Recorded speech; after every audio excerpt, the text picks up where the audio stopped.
Hello ವೀಕ್ಷಕರೇ, ನಮಸ್ಕಾರ. ತಮ್ಮೆಲ್ಲರಿಗೂ ಭಾಗ್ಯ ಟಿವಿಗೆ ಮತ್ತೊಮ್ಮೆ ಸುಸ್ವಾಗತ ಕೋರ್ತಾ ಇದ್ದೀವಿ. ಭಾಗ್ಯ ಮತ್ತು ಗಿರೀಶ್. ಇವತ್ತು ಗಟ್ಟಿ ಅವಲಕ್ಕಿನ ಉಪಯೋಗಿಸಿ ಯಾವ ರೀತಿ ಬಹಳ ಸೊಗಸಾಗಿ ಪುಳಿಯೋಗರೆ ಮಾಡೋದು ಅಂತ ನೋಡ್ಕೊಳ್ಳೋಣ. ಅದರಲ್ಲಂತೂ ಈ ರೀತಿಯಾದಂಥ ಅವಲಕ್ಕಿ ಪುಳಿಯೋಗರೆ ಬಹಳ ಚೆನ್ನಾಗಿರುತ್ತೆ. ಈ ವಿಡಿಯೋದಲ್ಲಿ ಬರೀ ಅವಲಕ್ಕಿ ಪುಳಿಯೋಗರೆ ಅಷ್ಟೇ ಅಲ್ಲ, ಇದಕ್ಕೆ ಕಾಂಬಿನೇಷನ್ ಆದಂತಹ ಚಟ್ನಿನೂ ಸಹ ಮಾಡಿ ತಿಳಿಸ್ತಾ ಇದ್ದೀವಿ. ಖಂಡಿತ ವಿಡಿಯೋ ಕೊನೆವರೆಗೂ ನೋಡಿ. ಈ ವಿಡಿಯೋ ನಿಮಗೆ ಬಹಳ ಇಷ್ಟ ಆಗುತ್ತೆ. ಹಾಗಿದ್ರೆ ಅವಲಕ್ಕಿ ಪುಳಿಯೋಗರೆ ಮಾಡೋದಕ್ಕೆ ಏನೆಲ್ಲ ಪದಾರ್ಥಗಳು ಬೇಕು ಅಂತ ನೋಡ್ಕೊಳ್ಳೋಣ. ಗಟ್ಟಿ ಅವಲಕ್ಕಿ 250ರಿಂದ 300 ಗ್ರಾಮ್ ಅಷ್ಟು, ಎಣ್ಣೆ 50 ml, ಸಾಸಿವೆ ಸ್ವಲ್ಪ, ಕಡಲೆಕಾಯಿ ಬೀಜ 2 ಟೇಬಲ್ ಸ್ಪೂನ್ ಬೇಕಾಗುತ್ತೆ, ಕಡಲೆಬೇಳೆ 1 ಟೇಬಲ್ ಸ್ಪೂನ್, ಉದ್ದಿನಬೇಳೆ 1 ಟೇಬಲ್ ಸ್ಪೂನ್, ಒಣಮೆಣಸಿನಕಾಯಿ 4ರಿಂದ 5 ಈ ರೀತಿ ಮಧ್ಯಕ್ಕೆ ಮುರ್ಕೊಂಡ್ರೆ ಸಾಕು, ಕರಿಬೇವಿನ ಸೊಪ್ಪು ಸ್ವಲ್ಪ, ರುಚಿಗೆ ತಕ್ಕಷ್ಟು ಉಪ್ಪು, ಪುಳಿಯೋಗರೆ ಪುಡಿ 2 ಟೇಬಲ್ ಸ್ಪೂನ್, ಒಣಕೊಬ್ಬರಿ ತುರಿ 2 ಟೇಬಲ್ ಸ್ಪೂನ್, ಬಿಳಿ ಎಳ್ಳು 1 ಟೇಬಲ್ ಸ್ಪೂನ್ ಅಷ್ಟು. ಈ ಬಿಳಿ ಎಳ್ಳನ್ನು ಹುರಿದು ಕುಟ್ಟಿ ಪುಡಿ ಮಾಡ್ಕೊಂಡಿದ್ದೀವಿ. ಇದಿಷ್ಟೇ ಅವಲಕ್ಕಿ ಪುಳಿಯೋಗರೆ ಮಾಡೋದಕ್ಕೆ ಬೇಕಾದಂಥ ಪದಾರ್ಥಗಳು. ಬನ್ನಿ ಈಗ ತಯಾರು ಮಾಡ್ತಕ್ಕಂಥ ವಿಧಾನ ಹೇಗೆ ಅಂತ ನೋಡ್ಕೊಳ್ಳೋಣ. ಬೇಕಾದಂಥ ಪದಾರ್ಥನೆಲ್ಲ ನೋಡ್ಕೊಂಡಾದ್ಮೇಲೆ ಮೊದಲಿಗೆ ಒಂದು ಬಟ್ಲಿಗೆ ಅವಲಕ್ಕಿನ ಸೇರಿಸ್ಕೋಬೇಕಾಗತ್ತೆ. ನಂತರ ಇದನ್ನು 1ರಿಂದ 2 ಬಾರಿ ನೀಟಾಗಿ ತೊಳ್ಕೊಬೇಕು. ಆಗ ಅವಲಕ್ಕಿಲಿರ್ತಕ್ಕಂಥ ಡಸ್ಟು ಒಟ್ಟು ಏನೇ ಇದ್ರೂ ಹೋಗಿಬಿಡುತ್ತೆ. ಈಗಿಲ್ಲಿ 2 ಬಾರಿ ನೀಟಾಗಿ ಅವಲಕ್ಕಿನ ತೊಳೆದಾಯಿತು, ಕಂಪ್ಲೀಟಾಗಿ ಡ್ರೈ ಆಗಿದೆ ಸಹ. ಈಗ ಶುದ್ಧವಾದಂಥ ನೀರಿಂದ ಕಂಪ್ಲೀಟಾಗಿ ಅವಲಕ್ಕಿ ಮುಳುಗುವಷ್ಟು ನೀರನ್ನು ಸೇರಿಸಬೇಕಾಗತ್ತೆ. ಈ ರೀತಿಯಾಗಿ ಬಟ್ಲಿಗೆ ನೀರು ಸೇರಿಸಿದ ನಂತರ ಅವಲಕ್ಕಿನ 10 ನಿಮಿಷಗಳ ಕಾಲ ಚೆನ್ನಾಗಿ ನೆನೆಸಬೇಕು.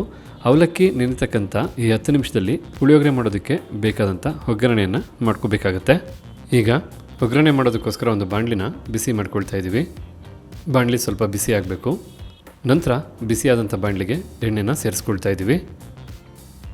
ಎಣ್ಣೆನೂ ಸಹ ಬಿಸಿ ಆಗಬೇಕು. ಈಗ ಬಿಸಿಯಾದಂಥ ಎಣ್ಣೆಗೆ ಸಾಸಿವೆನ ಸೇರಿಸಿದ್ದೀವಿ. ಸಾಸಿವೆ ಸ್ವಲ್ಪ ಸಿಡಿಬೇಕು.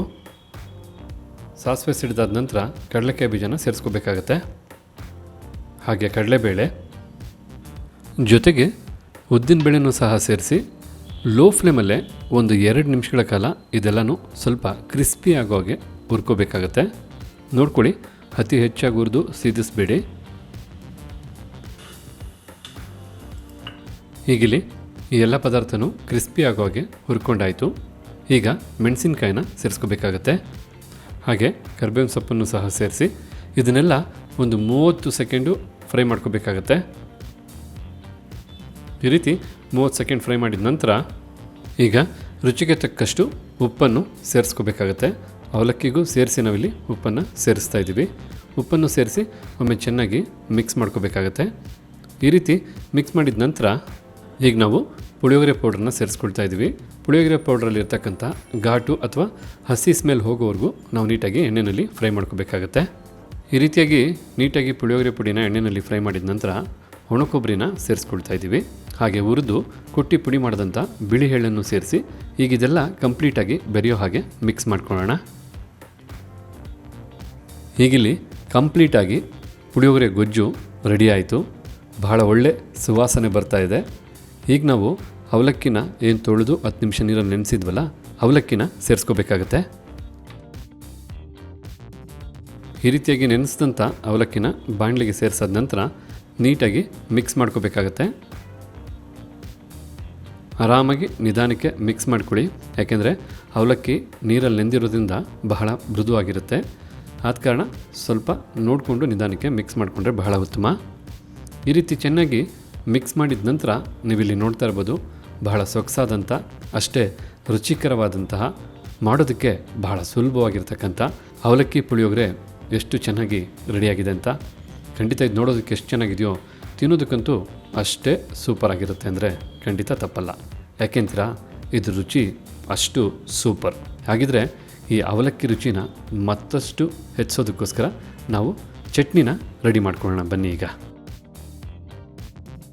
ಈ ರೀತಿಯಾಗಿ ನೀವು ಚಟ್ನಿ ಮಾಡಿ ತಿಂದರೆ ಖಂಡಿತ ಬಹಳ ರುಚಿ ಇರುತ್ತೆ, ಬಹಳ ಡಿಫ್ರೆಂಟ್ ಇರುತ್ತೆ. ಖಂಡಿತ ನೀವೊಮ್ಮೆ ಟ್ರೈ ಮಾಡಿ ನೋಡಿ. ಹಾಗೆ ನಿಮಗೆ ಈ ವಿಡಿಯೋ ಇಷ್ಟ ಆದರೆ ಒಂದು ಲೈಕ್ ಕೊಡೋದನ್ನು ಮರಿಬೇಡಿ. ಈಗ ಚಟ್ನಿ ಮಾಡೋದಕ್ಕೆ ಬೇಕಾದಂಥ ಪದಾರ್ಥಗಳನ್ನ ನೋಟ್ ಮಾಡ್ಕೊಳ್ಳೋಣ. ನಾವಿಲ್ಲಿ ಹುರಿಗಡ್ಲೆನ ಒಂದು ಬೌಲ್ ತೊಗೊಂಡಿದ್ದೀವಿ. ಅದೇ ರೀತಿಯಾಗಿ ಕಾಯಿನ ತುರಿದು ಒಂದು ಬೌಲ್ನ ತೊಗೊಂಡಿದ್ದೀವಿ.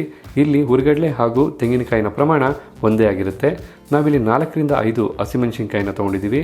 ಹಾಗೆ ಸ್ವಲ್ಪ ಪುದೀನ, ಸ್ವಲ್ಪ ಕೊತ್ತಂಬರಿ ಸೊಪ್ಪು, 1 ಇಂಚಿನ ಶುಂಠಿ ತೊಗೊಂಡು ಈ ರೀತಿ ಕಟ್ ಮಾಡಿ ಇಟ್ಕೊಂಡಿದ್ದೀವಿ. ಬೆಳ್ಳುಳ್ಳಿನೂ ಸಹ 1 ಗಡ್ಡೆ ತೊಗೊಂಡು ಈ ರೀತಿ ಸಿಪ್ಪೆ ಬಿಡಿಸಿ ಇಟ್ಕೊಂಡಿದ್ದೀವಿ. ಹಾಗೆ ಸ್ವಲ್ಪ ಸಕ್ಕರೆ, ಸ್ವಲ್ಪ ಹುಣಸೆಹಣ್ಣು, ರುಚಿಗೆ ತಕ್ಕಷ್ಟು ಉಪ್ಪು. ಇದಿಷ್ಟು ಚಟ್ನಿ ಮಾಡೋದಕ್ಕೆ ಬೇಕಾದಂಥ ಪದಾರ್ಥಗಳು. ಈಗ ಇದನ್ನೆಲ್ಲ ಉಪಯೋಗಿಸಿ ಯಾವ ರೀತಿ ಚಟ್ನಿ ಮಾಡೋದು ಅಂತ ತಿಳಿಯೋಣ.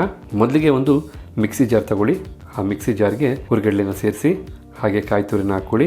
ಹಸಿಮೆಣಸಿನಕಾಯಿನ ನಾವಿಲ್ಲಿ ಮಧ್ಯೆ ಕಟ್ ಮಾಡಿ ಹಾಕ್ಕೊಳ್ತಾ ಇದ್ದೀವಿ, ರುಬ್ಬೋದಕ್ಕೆ ಸಹಾಯ ಆಗಲಿ ಅಂತ. ಈಗ ಅದಕ್ಕೆ ಪುದೀನ, ಕೊತ್ತಂಬರಿ, ಶುಂಠಿ, ಬೆಳ್ಳುಳ್ಳಿ, ಸಕ್ಕರೆ ಹಾಗೆ ಹುಣಸೆಹಣ್ಣು ಸೇರಿಸಿ ಕಡೆಯದಾಗಿ ನಾವು ರುಚಿಗೆ ತಕ್ಕಷ್ಟು ಉಪ್ಪನ್ನ ಆ್ಯಡ್ ಮಾಡ್ತಾಯಿದ್ದೀವಿ. ಈಗ ನಾವು ಇದನ್ನೆಲ್ಲ ರುಬ್ಕೊಳ್ಳೋದಕ್ಕೋಸ್ಕರ ನಾವಿಲ್ಲಿ ನೀರನ್ನ ಆ್ಯಡ್ ಮಾಡ್ತಾಯಿದ್ದೀವಿ. ನಿಮಗೆ ಚಟ್ನಿ ಗಟ್ಟಿ ಬೇಕಂದರೆ ಸ್ವಲ್ಪ ನೀರನ್ನ ಕಮ್ಮಿ ಮಾಡಿ, ನಿಮ್ಮ ಚಟ್ನಿ ತೆಳ್ಳಗೆ ಬೇಕಂದರೆ ಸ್ವಲ್ಪ ನೀರನ್ನ ಹೆಚ್ಚಿಗೆ ಹಾಕ್ಕೊಳ್ಳಿ. ಇವಾಗ ಇದೆಲ್ಲ ಸೇರಾಗಿದೆ, ನೀರು ಸಹ ಹಾಕಾಗಿದೆ. ನಾವು ಇದನ್ನೀಗ ನುಣ್ಣಗೆ ರುಬ್ಕೋಬೇಕಾಗುತ್ತೆ.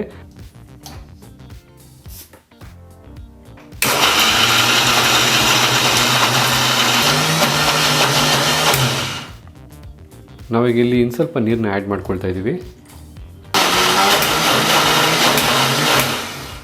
ಓಕೆ ವೀಕ್ಷಕರೇ, ನೋಡಿದ್ರಲ್ಲ, ಇಲ್ಲಿ ನಿಮಗೆ ಬೇಕಾದಂಥ ಹೋಟೆಲ್ನ ಚಟ್ನಿ ರೆಡಿಯಾಗಿದೆ.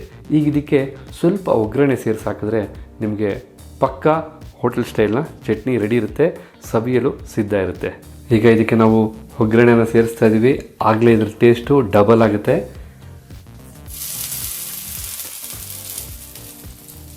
ನೋಡಿದ್ರಲ್ಲ ಚಟ್ನಿನ ಯಾವ ರೀತಿ ಮಾಡೋದು ಅಂತ.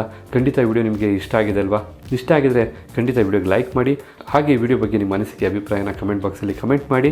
ಹಾಗೆ ಈ ವಿಡಿಯೋನ ಶೇರ್ ಮಾಡೋದನ್ನು ಮರಿಬೇಡಿ ಅಂತ ಹೇಳ್ತಾ, ಮತ್ತಷ್ಟು ಹೊಸ ರೆಸಿಪಿಗಳ ಜೊತೆ ನಿಮ್ಮ ಮುಂದೆ ಇರುತ್ತೆ ಸದಾಕಾಲ ಭಾಗ್ಯ ಟಿವಿ ಅಂತ ಹೇಳ್ತಾ, ಭಾಗ್ಯ ಟಿವಿಯ ಮತ್ತಷ್ಟು ರೆಸಿಪಿಗಳನ್ನ ನೀವು ನೋಡ್ತಾ ಇರಿ ಅಂತ ಹೇಳ್ತಾ ನಿಮಗೆಲ್ಲರಿಗೂ ಧನ್ಯವಾದ ಅರ್ಪಿಸಿ ಈ ವಿಡಿಯೋನ ಮುಗಿಸ್ತಾ ಇದ್ದೀನಿ. ಮತ್ತೊಂದು ಹೊಸ ವಿಡಿಯೋ ಜೊತೆ, ಹೊಸ ರೆಸಿಪಿ ಜೊತೆ ನಿಮ್ಮನ್ನು ಭೇಟಿ ಆಗ್ತೀನಿ.